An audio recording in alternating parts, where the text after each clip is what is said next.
When we think of a dancer, we picture a specific image. We all picture the same thing: a thin, skinny, toned, very feminine body.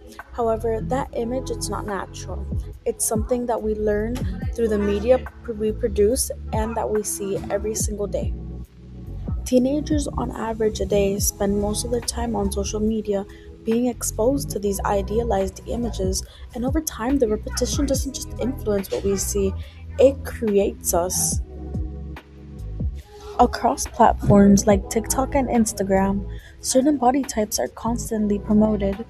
Dancers who are slim, flexible, and fit traditional beauty standards are more likely to gain visibility. Now, this creates a pattern where appearance becomes strictly tied to success. Not because it's required, but it's because it's repeatedly rewarded over and over again. Over time, this builds the idea that there's a correct way to look as a dancer. Hi, my name is Naili Rivero, and I would say I scroll a lot on my phone and on social media, maybe about 5 hours daily. And when I scroll, I see a lot of different things. Whether it's people telling you to go to the gym more, eat better, look better, act a certain way, do your hair this way, do your makeup this way. I feel like that really affects you one way or another. It's going to affect you because you're just getting this constant, it's bringing it to your attention that you should look this way, act this way, be this way. They want us to be all copy and paste, all the same. This effect becomes even stronger through algorithms. On Dance Talk, similar videos appear over and over again. They often feature the same body types, the same aesthetics, and the same styles. Hashtags like hashtag dancer body and hashtag ballet body, they reinforce these patterns. They turn preferences into expectations. And then when users are constantly shown the same image, it becomes to feel the normal. It becomes to feel the norm, and anything outside of it starts to feel like the exception, like they're the odd ones out. For the most part, like if you see a male dancer in like a show or an anime, it's like it's supposed to portray them as like feminine and flamboyant, and it's supposed to like the authors are using it to portray like homosexual themes.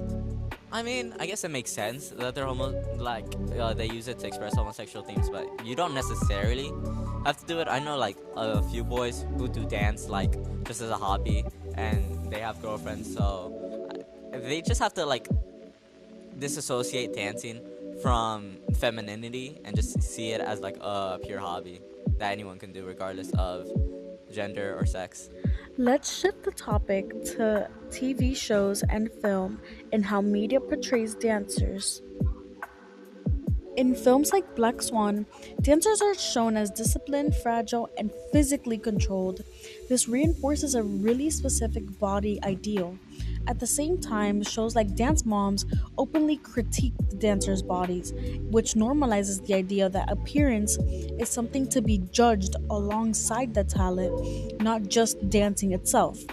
Even when these forms of media highlight the pressure, they still reinforce the same exact visual standard, liking thinness and control with success.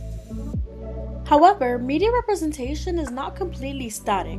In recent years, there have been some visible efforts to include more diverse dancers across different platforms. However, while these changes don't fully replace the dominant standards we have today, they suggest that representation is beginning to shift, even if the process is uneven and slow at first. I wouldn't say so. I actually think nowadays there's a lot more variety in comparison to what I would say were like the older days in social media and influencers in general. I see a lot of variety that is kind of like it breaks the stereotype, the normal stereotype of like, oh, being skinny, you have to learn ballet so you can do, other types of dances. I think that kind of stereotype has been broken since quite some time ago, and I really like what I'm seeing eventually like in social media and what it would come for the future generations. Media doesn't just reflect dance, it defines who feels like they belong in it. And maybe it's time that that definition changes.